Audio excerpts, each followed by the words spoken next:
Okay, welcome back boys and girls.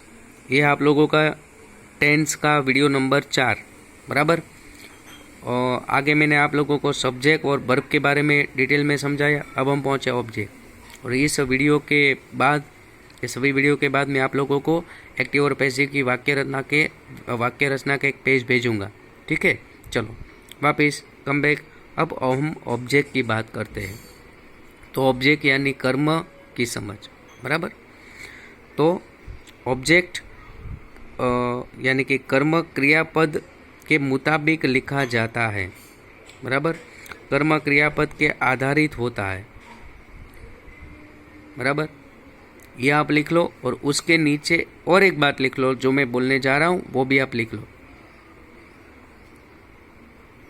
लिखो कि object यानी कर्म को पहचानने के लिए वाक्य को वॉट WHAT वॉट और WHOM वुम से प्रश्न पूछो तो आपको ऑब्जेक्ट मिलेगा, बराबर बच्चों। ओके, अब हम व्याख्या में देखें कि कर्म है ना वो स्वतंत्र नहीं, ऑब्जेक्ट स्वतंत्र नहीं है। ऑब्जेक्ट है ना वो वर्ब के मुताबिक ही लिखा जाता है। तो ऐसे कैसे? तो आप ये दो एग्जांपल देखो। आई प्ले क्रिकेट, यहाँ पे सब्जेक्ट है आई, आपको बराबर से याद है। प्ले यानी रमवू, V1 बराबर, ये क्रियापद हुआ और ये हुआ क्रिकेट। तो यहाँ पे प्ले है ना, उसके कारण हमें कोई रमत का नाम ही लिखना पड़ेगा। यहाँ पे प्ले के बाद हम बनाना नहीं लिख सकते, प्ले के बाद हम टीवी नहीं लिख सकते, बराबर। तो ये जो ऑब्जेक्ट है ना वो किसके आधारित हुआ? वर्ब के आधारित। और दूसरी बात कि ये जो ऑब्जेक्ट है ना वो स्वतंत्र नहीं है। ऑब्जेक्ट किसके डिपेंडेंट है? वर्ब के डिपेंडेंट। एक दूसरा एग्जांपल देखो कि राधा ईट्स पानीपुरी, बराबर।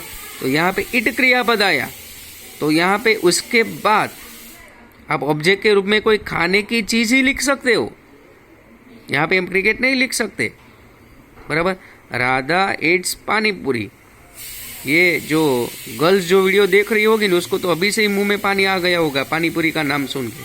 लेकिन आप टेंशन मत लो, बहुत जल्दी ये लॉकडाउन पूरा होगा और बहुत जल्दी आप टेस्टी टेस्टी पानीपुरी खाओगे, अपनी फेवरेट जगह होगी, बराबर। और आपकी बहुत जल्दी ये आपकी जो इच्छा है वो पूरी होगी। ओके, चलो वापस हम आते हैं कि प्ले आया उसके कारण क्रिकेट आया और ईट आया उसके कारण ये खाने की चीज़ आई। समझे बच्चों? अब हम वॉट शू रमू छू, वॉट क्या क्या खेलते हैं तो क्रिकेट, और क्या खाया तो पानीपुरी। ओके, और उसके बाद हम पहुँचे अदर वर्ड्स यानी कि अन्य शब्द की समझ, बराबर।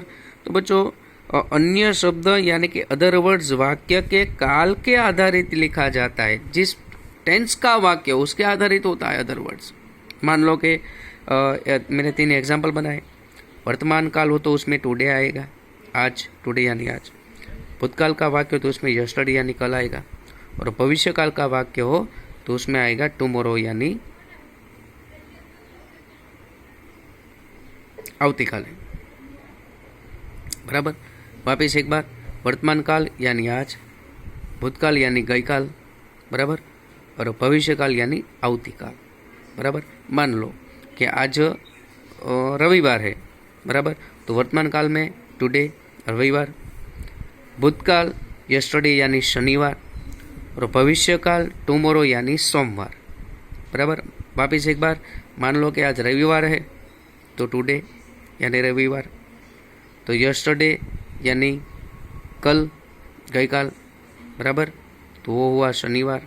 यहाँ पे आया रविवार, टुडे, आज रविवार है मान लो तो टुडे यानी रविवार, यस्टरडे यानी शनिवार और टुमारो यानी सोमवार। वो टेंस के मुताबिक रहेगा, बराबर। तो बच्चों ये सब थी आप लोगों की बेसिक समझ, बराबर। इसको बराबर से आप याद कर लेना, समझ लेना, सीख लेना। कोई भी दिक्कत हो तो, प्रॉब्लम हो तो पूछ लेना, बराबर। और जो मैं आपको इसके बाद में जो टेंस, सबसे पहले आपको वो जो टेंस की वाक्य रचना का पेज भेजूँ, बराबर, उसमें से आपको टेंस की वाक्य रचना लिख लेनी है और उसके बाद ये सब डिटेल लिखनी है। अब आगे से मैं आप लोगों को टेंस समझाऊंगा और उसमें समझाऊंगा सबसे पहले हम समझेंगे 3 सादे काल, simple present, simple past and simple future. उसके बाद 3 चालू काल, उसके बाद 3 पूर्ण काल। बराबर है बच्चों? तो आप ये सब और वर्ब फॉर्म भी आप याद करना चालू कर देना, जो आपके पास है V1 V2 V3 verb form भी आपके पास है, बराबर, वो भी आप चालू कर देना, याद करना। Okay, have a nice day.